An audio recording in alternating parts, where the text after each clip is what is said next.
Good evening friend. देखिए आज जो है क्लास 12th का बायोलॉजी चैप्टर नंबर 3 जनन स्वास्थ्य रिप्रोडक्टिव हेल्थ का ऑब्जेक्टिव करवा रहे हैं, जो कि बिहार बोर्ड के लिए भी काम आएगा, सीबीएसई बोर्ड के लिए भी, नीट, टीजीटी, पीजीटी यानी कि टीचर उचर सब के लिए भी काम आ जाएगा बायोलॉजी। इसका पहला क्वेश्चन स्टार्ट करते हैं। WHO का पूरा नाम है world health organization, world health organization, world human organization, world health orientation. इसका सही आंसर हो जाएगा इसका जो है बी, वर्ल्ड हेल्थ ऑर्गेनाइजेशन। चलिए 2 नंबर में आते हैं। एक गर्भ निरोधक गोली अंडोत्सर्जन को किस प्रकार रोकता है? फैलोपियन ट्यूब को अवरोध कर, एफएसएच एवं एलएच स्रावन को रोककर, एफएसएच एवं एलएच स्रावन को बढ़ाकर, रिलीज्ड ओवम को तुरंत बर्बाद कर। तो इसका सही आंसर हो जाएगा बी, यानी कि एफएसएच एवं एलएच को स्रावन को रोककर। ठीक है, इसका डिफिनेशन देखिएगा तो देख सकते हैं। गर्भ निरोधक गोली मुख्य रूप से एफएसएच एवं एलएच स्रावन को रोककर अंडोत्सर्जन मतलब ओवुलेशन को रोकती है। सही उत्तर एफएसएच एवं एलएच स्रावन को रोककर। वैसे काम करता है। गर्भ निरोधक गोलियों में एस्ट्रोजन और प्रोजेस्टेरोन या केवल प्रोजेस्टेरोन होते हैं। ये हार्मोन मस्तिष्क में पिट्यूटरी ग्रंथि मतलब पिट्यूटरी ग्लैंड को संकेत भेजते हैं कि शरीर को एफएसएच फॉलिक्यूल स्टिमुलेटिंग हार्मोन और एलएच ल्यूटिनाइजिंग हार्मोन का उत्पादन कम करना है। एक में एफएसएच का अवरोध, अंडाणु एक का परिपक्व होना रुक जाता है, और एलएच का अवरोध, अंडोत्सर्जन नहीं होता है। इस प्रकार अंडाणु अंडाशय से बाहर नहीं निकलता है, जिससे गर्भधारण की संभावना समाप्त हो जाती है। चलिए दूसरा क्वेश्चन में, डायफ्राम गर्भाशय, ग्रीवा, टोपी तथा बोल्ट आदि है। अप्राकृतिक अंग, चिकित्सीय टीका, आईयूडीएस गर्भ निरोधक और रबर से बने रोधक उपाय। तो डायफ्राम गर्भाशय, ग्रीवा, टोपी, वॉल्ट आदि है। डी नंबर इसका आंसर हो जाएगा, रबर से बने रोधक उपाय। ठीक है, मल्टीलोड 375 क्या है? ए में है उपयुक्त में से कोई नहीं, बी में है तांबा मोचन आईयूडीएस, औषधि रहित आईयूडीएस, हार्मोन मोचक आईयूडीएस। तो इसका सही आंसर हो जाएगा बी, तांबा मोचक आईयूडीएस। ठीक है, इसका डिफिनेशन देखिएगा तो देख सकते हैं। मल्टीलोड 375 एक तांबा मोचक कॉपर रिलीजिंग आईयूडी है। यह एक इंट्रायूटेरिन डिवाइस है जिसे गर्भ निरोधक के रूप में उपयोग किया जाता है। इसमें तांबे की तार लगी होती है जो शुक्राणुओं की गतिशीलता को बाधित करके निषेचन मतलब फर्टिलाइजेशन को रोकता है। इसका प्रभाव लगभग 5 साल तक रहता है। ठीक है, 4 में आइए, प्रोजेस्टासट एलएनजी है। हार्मोन मोचक आईयूडीएस, लोहा मोचक आईयूडीएस, मानव हार्मोन आईयूडीएस, तांबा मोचक आईयूडीएस। तो 4 नंबर का आंसर हो जाएगा हार्मोन मोचक आईयूडीएस। ऑप्शन नंबर 1 ए हो जाएगा आंसर, हार्मोन मोचक आईयूडीएस। ठीक है, इसका काफ़ी पढ़ना पढ़ सकते हैं, देख सकते हैं। हार्मोन मोचक आईयूडीएस क्या है? ये इंट्रायूटेरिन डिवाइस है जो प्रोजेस्टेरोन और लेवोनाइजेस्टेरोन यानी कि आईयूडीएस और एलएनजी जैसे हार्मोन रिलीज करते हैं। ये गर्भ निरोध में सहायता करते हैं। गर्भाशय ग्रीवा के म्यूकस को गाढ़ा करके, जिससे शुक्राणु आसानी से अंदर नहीं जा सकते हैं। एंट्रोमेटेरियम को पतला कर देते हैं करके, जिससे निषेचन सफल न हो सके। कभी कभी ओवुलेशन को भी दबा देते हैं, ओवुलेशन को भी दबा देते हैं। जैसे उदाहरण में देख सकते हैं, साल भर प्रभावी प्रोजेस्टेरोन रिलीज करता है एलएनजी 20, 5 साल तक प्रभावी लेवोनाइजेस्टेरोन रिलीज करता है। ठीक है, एमटीपी का पूरा नाम क्या है? ए में है medical termination of pregnancy, B में है mental termination of pregnancy, C में है मॉरल टर्म ऑन पिट्यूसिस, मेडिकल टर्मिनेशन ऑरल प्रेगनेंसी। इसका सही आंसर हो जाएगा क्या? A, medical termination of pregnancy. ठीक है, 6 में कर रहा है। देखिए ड्रोसोफिला फ्रूट फ्लाई के म्यूसाइट्स में गुणसूत्र की संख्या कितने होते हैं? तो ए में है 2, बी में है 4, सी में है 8, डी में है 6। इसका सही आंसर हो जाएगा 8, यानी कि सी ऑप्शन हो जाएगा। ठीक है, 7 नंबर में आइए। कह रहा है कि अभिकथन में कह रहा है, कथन और कारण वही है। कथन में कह रहा है प्रजनन एवं बाल स्वास्थ्य देखभाल कार्यक्रम प्रजनन संबंधी क्षेत्रों के लिए है। ठीक है, ये तो सही बात है। कारण है यह प्रजनन संबंधी विभिन्न पहलुओं के बीच जागरूकता पैदा करता है। ठीक, तो कथन ए में कह रहा है, ऑप्शन ए में है, यदि अभिकथन और कारण दोनों सत्य है और कारण अभिकथन का सही स्पष्टीकरण कर रहा है तो ए होगा। और यदि अभिकथन और कारण दोनों असत्य है लेकिन कथन कारण का मतलब स्पष्टीकरण नहीं करता है तो बी होगा। यदि अभिकथन सत्य है और कारण गलत है तो सी होगा। यदि अभिकथन गलत है और कारण सत्य है तो डी होगा। इसका सही आंसर हो जाएगा ए, क्योंकि दोनों सही है और कथन और कारण दोनों स्पष्टीकरण सही से कर रहा है। ठीक है, अब 8 नंबर में आइए। सहायक जनक प्रौद्योगिकी IVF के अंतर्गत किसका हस्तांतरण होता है? तो इसका पढ़िए। ए में है अंडाणु का फैलोपी नलिका में, युग्मनज का फैलोपी नलिका में, युग्मनज का गर्भाशय में, 16 ब्लास्टोमियर्स वाले भ्रूण का फैलोपी नलिका में। इसका आंसर बताइए क्या होगा? तो इसका सही आंसर हो जाएगा ऑप्शन नंबर बी, युग्मनज का फैलोपी नलिका में, बी। ठीक है, अब आइए 9 नंबर में। ट्यूबेक्टोमी बंध्याकरण की एक विधि है जिसमें ऑप्शन ए में डिम्बवाहिनी नली का छोटा भाग निकाल या बांध दिया जाता है, अंडाशय को शल्य क्रिया विधि से निकाल दिया जाता है, वास डिफरेंस का छोटा भाग निकाल दिया जाता है या बांध दिया जाता है, गर्भाशय शल्य क्रिया विधि द्वारा निकाल दिया जाता है। इसका आंसर हो जाएगा 9 नंबर का ए, यानी कि डिम्बवाहिनी नली का छोटा भाग निकाल दिया जाता है, यानी कि निकाल या बांध दिया जाता है, जिसे ट्यूबेक्टोमी बंध्याकरण कहते हैं। ये आंसर सही होगा। अब 10 में जन्म से मृत्यु के बीच की अवधि को क्या कहते हैं? जैसे बच्चा जन्म हुआ, उसका अंतिम मृत्यु होगा, यानी कि 70 साल 80 साल में मृत्यु होगा, तो उसका बीच की अवधि को क्या कहते हैं? ए में है जन्म दर, बी में है जीवन काल, सी में है मृत्यु, डी में है जीवन चक्र। इसका सही आंसर हो जाएगा बी, जीवन काल, यानी कि जन्म से मृत्यु के बीच की अवधि को जीवन काल कहते हैं। ठीक है, अब भाई 11 नंबर। एम्ब्रियोसिटेसिस उल्पवेधन का अनुमति प्राप्त उपयोग किसके लिए किया जाता है? किसी अनुवांशिक अपसामान्यता का पता लगाने के लिए, वजन में बच्चों का लिंग का पता लगाने के लिए, कृत्रिम बीज सेचन के लिए, भ्रूण को किसी सरोगेट पर गर्भजननी मां की गर्भाशय में स्थानांतरित करने के लिए। इसका सही आंसर हो जाएगा ए, किसी अनुवांशिक अपसामान्यता का पता लगाने के लिए किया जाता है। ठीक है, 12 नंबर में मुख्य गर्भ निरोधक में होते हैं प्रोजेस्टेरॉन, ए में है, बी में है LH ल्यूटिनाइजिंग हार्मोन, सी में है ऑक्सीटोसिन, डी में है एस्ट्रियोल्स। तो इसका सही आंसर हो जाएगा ए, प्रोजेस्टेरॉन। ठीक है,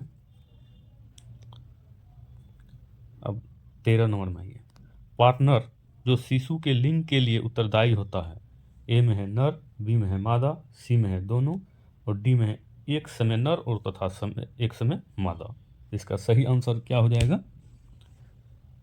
ए, नर, यानी कि शिशु के लिंग के लिए जो है कभी भी पिता ही जिम्मेवार होता है, यानी कि मेल होगा कि फीमेल होगा। आइए 14 नंबर में क्वेश्चन में क्या कह रहा है, देखिए। कह रहा है दोनों को मतलब मिलान करने के लिए। ठीक है, यानी कि ए में है बंध्याकरण, बी में IUD, सी में है भौतिक अवरोध, डी में है प्राकृतिक अवरोध। तो इसका यानी कि सही सही मिलाना है कि ए का क्या होगा, बी का क्या होगा, सी का क्या होगा, डी का क्या होगा। तो इसका देखिए, बंध्याकरण, ट्यूबेक्टोमी व वेसोक्टोमी को बांध दिया जाता है, बंध्याकरण। बी में है आईयूडी, इसका होगा लूप व कॉपर यानी कि इसका सी। एक का दो, भौतिक अवरोध, गर्भाशयी ग्रीवा टोपी व कंडोम, भौतिक अवरोध ये हो जाएगा। प्राकृतिक अवरोध आंतरिक मैथुन हो जाएगा, ठीक है। यानी कि ए का 2, बी का 3, सी का 4, डी का 1, ठीक है। इसका सही आंसर ए हो जाएगा, ठीक है। नहीं तो यहाँ पे लिख सकते हैं ए का 2, बी का 3, सी का 4, डी का 1, डी का 3, ए का 2, ठीक है। यानी कि सही आंसर इसका ए हो जाएगा। 15 में देखिए, अंड प्रजनक है मुर्गी, सांप, मगरमच्छ, इनमें से सभी, मतलब अंडा देने वाला प्रजनक है। अंडा कौन देते हैं? तो इसका मुर्गी भी होगा, सांप भी होगा, मगरमच्छ, इन सभी, इनमें से सभी हो जाएगा। 15 का डी हो जाएगा सर, ठीक है। 16 में देखिए क्या है, हेपेटाइटिस बी का संचरण होता है। हेपेटाइटिस बी का संचरण होता है लैंगिक रूप से, रक्तदान मतलब ब्लड देने से, आंतरिक शारीरिक संबंध इससे भी होगा, लैंगिक रूप से ये भी होगा, उपरोक्त सभी। इसका आंसर हो जाएगा डी, उपरोक्त सभी तीनों से होगा। हेपेटाइटिस बी का संचरण होता है। अब देखिए, कॉपर टी किसे रोकता है? अंडे की परिपक्वता को, बी में निषेचन को, सी में अनुरोधसर्ग को, और डी में ए और सी दोनों में। तो इसका सही आंसर हो जाएगा निषेचन को। कॉपर टी किसे रोकता है? तो निषेचन को, यानी कि बी आंसर इसका सही होगा। 18 में आइए, निम्नलिखित में से कौन गर्भ निरोधक की एक परंपरागत विधि है? यानी कि परंपरागत विधि है। तो ए में है कंडोम, बी में है बंध्याकरण, सी में है अंतरोपण, और डी में है स्तनपान अनार्तव। तो इसका सही आंसर हो जाएगा डी। कौन सा गर्भ निरोधक की एक परंपरागत विधि है? स्तनपान अनार्तव एक गर्भ निरोधक की एक परंपरागत विधि है। 19 नंबर में आइए, किस विधि में शुक्राणु को सीधे अंडाणु में अंतःक्षेपित किया जाता है? तो ए में है GIFT, बी में है ICSI कोशिकीय शुक्राणु निक्षेपण, सी में है IUD, और डी में है उपरोक्त में से कोई नहीं। तो इसका सही आंसर हो जाएगा बी, ICSI कोशिकीय शुक्राणु निक्षेपण, ठीक है। इसका डिफिनेशन पढ़िएगा तो पढ़ सकते। ICSI क्या है? मान लीजिए पूछेगा कि ICSI ये जो है ICSI क्या है, तो वही चीज़ यहाँ पे बताए हुए हैं कि ICSI क्या है। ICSI इंट्रासाइटोप्लाज्मिक स्पर्म इंजेक्शन है, एक सहायक प्रजनन तकनीक है। ART असिस्टेड रिप्रोडक्टिव टेक्नोलॉजी है, जिसका उपयोग तब किया जाता है जब पुरुष में शुक्राणुओं की संख्या कम हो या वे अंडाणु को स्वाभाविक रूप से निषेचित करने में असमर्थ हो, तब किया जाता है। ICSI की प्रक्रिया, अंडाणु को महिला के शरीर से निकाला जाता है। एक एकल स्वस्थ शुक्राणु को माइक्रो इंजेक्शन तकनीक से सीधे अंडाणु में प्रविष्ट कराया जाता है। 3 नंबर में, निषेचन के बाद भ्रूण एम्ब्रियो को महिला के गर्भाशय में प्रत्यारोपित किया जाता है। ICSI मुख्य रूप से IVF इन विट्रो फर्टिलाइजेशन का ही एक उन्नत रूप है, लेकिन इसमें निषेचन को अधिक नियंत्रित तरीका से किया जाता है, ठीक है। तो इसका सही आंसर तो समझ गए, बी होगा, बी हो जाएगा। अब 20 नंबर में आइए। गर्भ निरोधक गोली में मौजूद प्रोजेस्टेरोन किस कार्य के लिए होता है? विदलन रोकने के लिए, अंडोत्सर्ग रोकने के लिए, निषेचन को रोकने के लिए, ए और सी दोनों। तो इसका सही आंसर हो जाएगा अंडोत्सर्जन को रोकने के लिए, बी। ठीक है। अब आइए 21 नंबर में। एमटीपी के दुरुपयोग को रोकने के लिए एमटीपी को कानूनी स्वीकृति किस वर्ष दी गई है? तो इसका देखिए इसमें क्या है, ए में है 1958, बी में है 1951, सी में है 1971, डी में है 1947। तो इसका है, देखिए एमटीपी का मतलब क्या होता है? मेडिकल टर्मिनेशन ऑफ प्रेगनेंसी का अर्थ होता है गर्भ का चिकित्सीय समापन, जिसे आमतौर पर गर्भपात यानी कि एबॉर्शन। ठीक है। इसका सही आंसर 1971 होगा, 1971। ठीक है। 22 नंबर में। बंध्याकरण प्रक्रिया को पुरुषों के लिए कहा जाता है, वैसोक्टोमी, सी नंबर होगा। अब भाई परिवार नियोजन कार्यक्रम की शुरुआत कब हुई थी? तो ये होगा 1952। यहाँ पे जो है ए में 1947, बी में 1951, सी में 1930, डी में 1940। तो इसका आंसर होगा 1951, लेकिन 1952 में हुआ था। 1952 नहीं होने के कारण 1951 ऑप्शन में है, तो ले रहे हैं। ठीक है। कोई भी रोग जो मैथुन द्वारा संचारित होते हैं उन्हें सामूहिक तौर पर कहा जाता है, यानी कि यौन संचारित रोग, रतिज रोग भीडी, जनन मार्ग संक्रमण आरटीआई, उपरोक्त सभी। इसका सही आंसर हो जाएगा उपरोक्त सभी, उपरोक्त सभी हो जाएगा आंसर, आंसर डी हो जाएगा।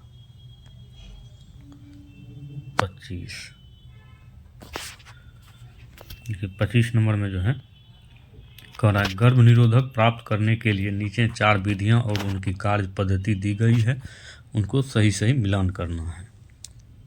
ठीक है। इसका जो है मिलान है, जैसे ए में है गोली, बी में है कॉन्डोम, सी में है प्रूफ नसबंदी है, डी में है कॉपर टेप। ऊपर तो सब पढ़वे किए हैं। तो ए का हो जाएगा गोली का ओवुलेशन को रोकता है, ए का 3, यानी ए का 3 हो जाएगा। कॉन्डोम जो है शुक्राणु को गर्भाशय गिरिवा तक पहुंचने से रोकता है, बी का 1 हो जाएगा। ठीक है। अब आइए सी पुरुष नसबंदी, बीड़ी में शुक्राणु नहीं होते हैं, पुरुष नसबंदी में बीड़ी में शुक्राणु नहीं होते हैं। डी में अब कौन बच गया? प्रत्यारोपण को रोकता है, कोऑपरेटिव प्रत्यारोपण को रोकता है। मतलब ए का 3, बी का 2, सी का 4, डी का नहीं देखिए ए का 3 होगा, ए का 3। तो यहाँ पे लिखिए ए का, ऐसे लिखिए ना, ए का 3, बी का 1, सी का 4, डी का 2। ठीक है। इसका ऑप्शन 3 हो जाएगा। अब देखिए 26 नंबर में करा है जननांग समस्या किनके द्वारा फैलने वाले एसटीडी है? हेपेटाइटिस, हर्पिस विषाणु, पेपिलोमा विषाणु, ट्राइकोमोनास। इसका सही आंसर हो जाएगा सी, पेपिलोमा विषाणु। ठीक है। 27 नंबर में आइए एड्स का संचारण सबसे अधिक किसके द्वारा होता है? इसका है 27 नंबर में है ए में लैंगिक संयोग द्वारा, बी में है रक्त हस्तांतरण द्वारा, सी में अपरा हस्तांतरण द्वारा, डी में है और, मतलब सभी। तो इसका आंसर सभी हो जाएगा। लैंगिक हस्तांतरण द्वारा भी होता है, रक्त हस्तांतरण द्वारा होता है, अपरा प्लेसेंटा जो कहते हैं उसके हस्तांतरण द्वारा होता है। इसका आंसर सब हो जाएगा।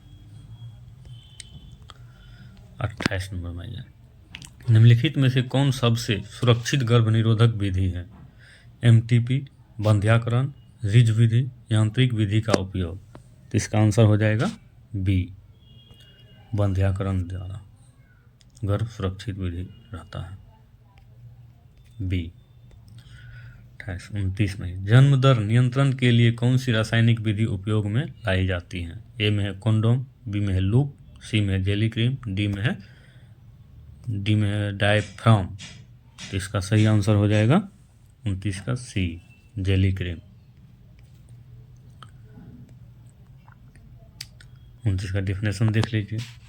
जन्मदर नियंत्रण के लिए उपयोग में लाई जाने वाली रासायनिक विधि जेली क्रीम है। जेली क्रीम एक रासायनिक विधि है जो शुक्राणुओं को नष्ट करके गर्भधारण को रोकती है, यानी शुक्राणुओं को नष्ट करके गर्भधारण को रोकते हैं। 30 नंबर में आइए। कौन सा यांत्रिक तकनीक ग्रीवा सर्विक्स के ऊपर गर्भधारण को रोकने के लिए लगाया जाता है? ए में है डायफ्राम, बी में है कॉन्डोम, ए में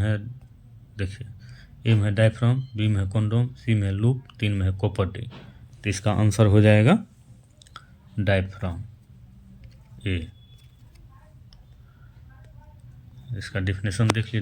डायफ्राम एक कप के आकार का लचीला यंत्र होता है जिसे गर्भाशय ग्रीवा सर्विक्स पर लगाया जाता है ताकि शुक्राणु गर्भाशय में प्रवेश न कर सके। ठीक है, चलिए थैंक यू। 3 नंबर चैप्टर खत्म हो गया, ऑब्जेक्टिव। चलिए ठीक है, थैंक यू।